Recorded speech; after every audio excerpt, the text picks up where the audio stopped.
Iran की ओर से पेश किए गए शांति प्रस्ताव पर अमेरिका की ओर से समझौते की कोई गुंजाइश नहीं दिख रही है। अमेरिकी राष्ट्रपति डोनाल्ड ट्रंप ने हॉर्मुज़ स्ट्रेट को खोलने और नाकेबंदी को पूरी तरह से खत्म करने के प्रस्ताव को ठुकरा दिया है। यही नहीं, ट्रंप ने यह भी कहा है कि बहुत बड़ा तूफान आने वाला है और जो आने वाला है उसे कोई रोक नहीं सकता। तो क्या ऐसे में अब ईरान और अमेरिका के बीच कुछ खतरनाक होने जा रहा है और इस तूफान के आखिर मायने हैं क्या? आइए समझते हैं इस वीडियो में। नमस्कार, मैं हूं आकांक्षा और आप देख रहे हैं न्यूज़ 18 का डिजिटल प्लेटफॉर्म। अमेरिकी राष्ट्रपति डोनाल्ड ट्रंप ने आज सोशल मीडिया पर एक तस्वीर शेयर की। इसे ईरान को धमकी माना जा रहा है।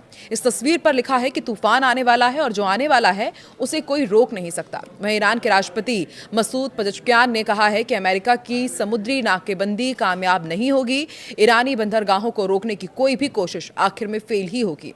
उन्होंने नेशनल पर्शियन गल्फ डे के मौके पर कहा कि इस तरह की नाकाबंदी अंतर्राष्ट्रीय कानून के खिलाफ है और इससे दुनिया की शांति पर भी असर पड़ता है। दरअसल एक्सियोस को दिए गए एक इंटरव्यू में ट्रंप ने सीधी सैन्य कार्रवाई के बजाय इस नाकेबंदी का बचाव किया था और इसे ज्यादा असरदार बताया था। साथ ही साफ कर दिया कि जब तक ईरान अपने परमाणु कार्यक्रम को पूरी तरह बंद नहीं करता तब तक ये पाबंदियां और कड़ी की जाएंगी। उन्होंने कहा कि Iranian are choking like stuffed pig, वो बुरी तरह से दम तोड़ रहे हैं। उनके लिए हालात और भी बुरे होने वाले हैं। वो परमाणु हथियार नहीं रख सकते। ट्रंप ने दावा किया कि ईरान इस समय भारी दबाव में है और बातचीत करने के लिए काफी उत्सुक है। उनका मानना है कि उनकी सख्ती की वजह से ईरान अब घुटने टेकने लगा है और जल्द से जल्द मामला सुलझाना चाहता है। वो फिलहाल पाबंदियां हटाने के पक्ष में नहीं है क्योंकि उनका टारगेट ईरान को परमाणु शक्ति बनने से रोकना है।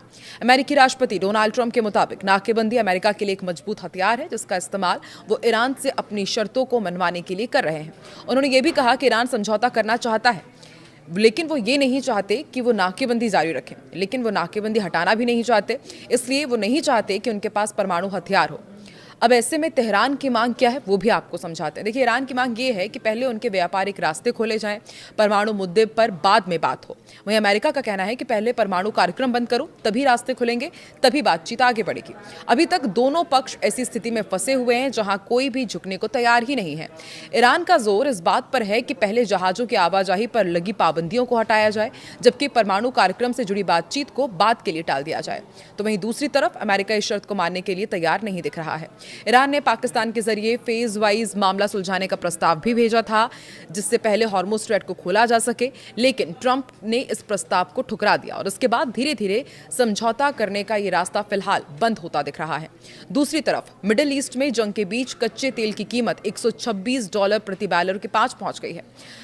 रिपोर्ट्स के मुताबिक ब्रेंट क्रूड करीब $126.31 प्रति बैरल तक चला गया है, जो मार्च 2022 के बाद का सबसे ऊंचा स्तर है। फिलहाल ये करीब $123 प्रति बैरल के आसपास ट्रेड कर रहा है।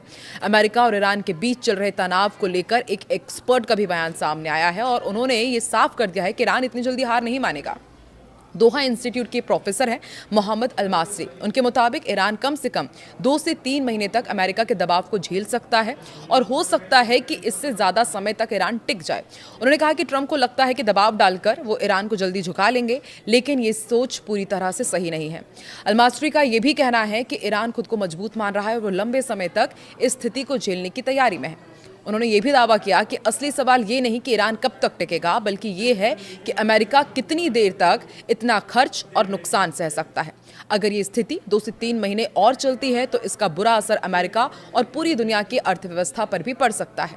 ईरान इस लड़ाई को अपने अस्तित्व की लड़ाई मानता है, इसलिए वो नुकसान सहकर भी पीछे हटने को तैयार नहीं है।